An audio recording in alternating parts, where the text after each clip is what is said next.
ده مصر القديمه هو تاثر بيها. ربع وربع وربع ربع يبقى ايه؟ هيبقى واحد. عشان سيادتك يبقى يوم. يبقى 365 هنمشي 3 سنين، السنه الرابعه هنخليها 300 اشهر 96 ونسميها السنه العربيه.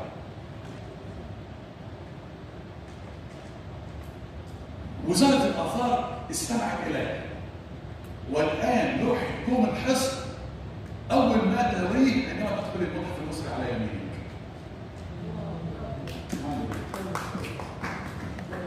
فالحقيقه الواحد كل ما يخش وانا اشوف الحاجه على حاجه كل ما اخش اتصور. خلاص يا ابني تمام كويس. لوحه كوم الحصن، كوم الحصن دي جنب حته اللي يعرف البحر كويس، جنب حته اسمها كوم حماده مشهوره. لقوا هناك اطلال معبد، فبيبصوا على المعبد لقوه ديكي مكرس، مكرس لمعبود الجمال تشبه حتحور، تشبه حتحور. فاطلقوا على المكان كوم حتحور دي ايه؟ ربة الجمال، معبودة الجمال، فسموه كوم الحسن. الحسن بالسين. لما تشوف واحد حلو او لما تشوفي واحده حلوه تقولي ايه؟ ست الحسن والجمال. مش احنا عندنا قصه شهيره كل واحد يقول لمراته انت ست الحسن والجمال، ينزل يبص على الجاره. بمناسبه الحكمه، معلش حته كده بسرعه قبل ما ناخد البريك عشان الحكمه. عندنا في ثلاث حكماء في مصر القديمه، واحد اسمه اني، واحد اسمه بيتر حاتم، والثالث ده حبيبي بقى واللي انا عايز اعرفه كلامه عيني مظلوم ما حدش يجيب سر. اسمه عنخ شيشونقي. ده مصري. كان في مؤامره على حياه الملك 2000 سنه مضت، ده تاريخ عنخ شيشونقي، وهو ما قالش للملك، هو عرف بس ما قالش، فاتهم فدخل السجن. طب انا ما عملتش حاجه، مش مشترك في المؤامره. قال له صوتك كان ايه؟ كان اشتراك. المهم الراجل اتظلم ودخل وقعد يقول ظلم وما ظلم وبتاع، دخل السجن. السجن في مصر القديمه بالهيروغليفي اسمه إدرح. ولو انت في مصر القديمه عملت الاسفت شر وعملت اللي ضد الماعد الخير والعداله تخش الإدرح. ومن ضمن الاسباب انك بتخش الإدرح زي مثلا عندما تتلقى النكات. نكات بالهيروغليفي يعني رشوه.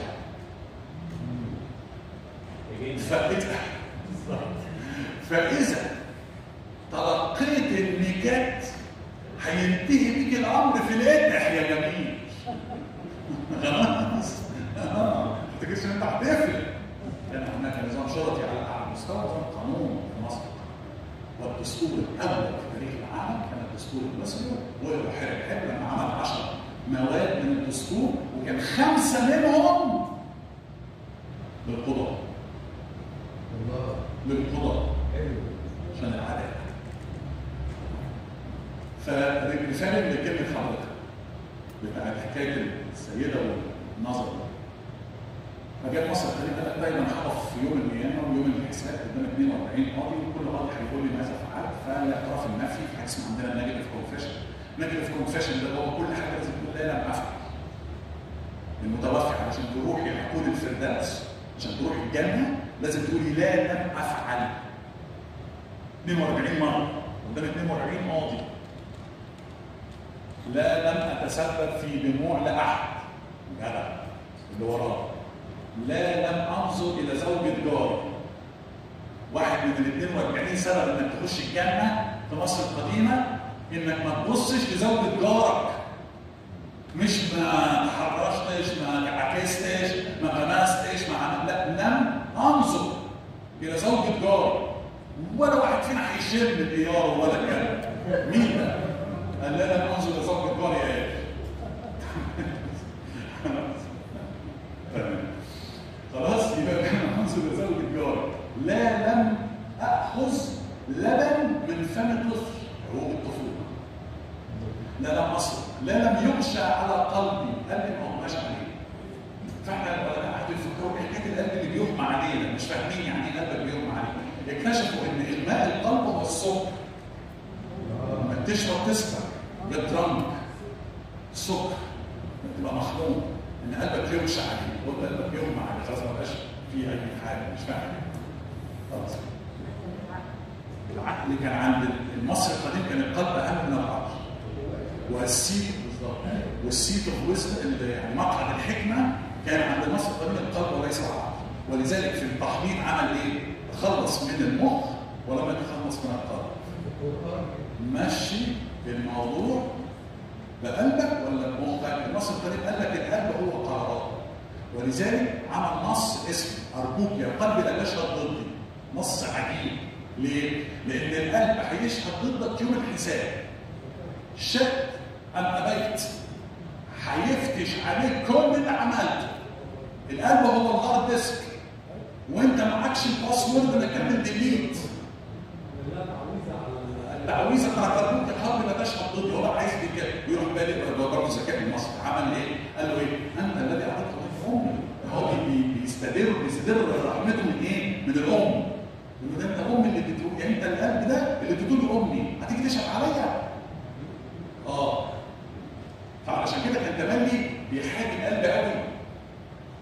راح حته من 4500 سنه في المتحف المصري لابس سلسله فيها قلب. فاول واحد لبس قلب كان راجل ما كانش ست. دلوقتي انتوا بتلبسوا القلب ده دلوقتي بالفضه والذهب والحاجات دي، لكن اول واحد لبس تميمه قلب كان الراجل.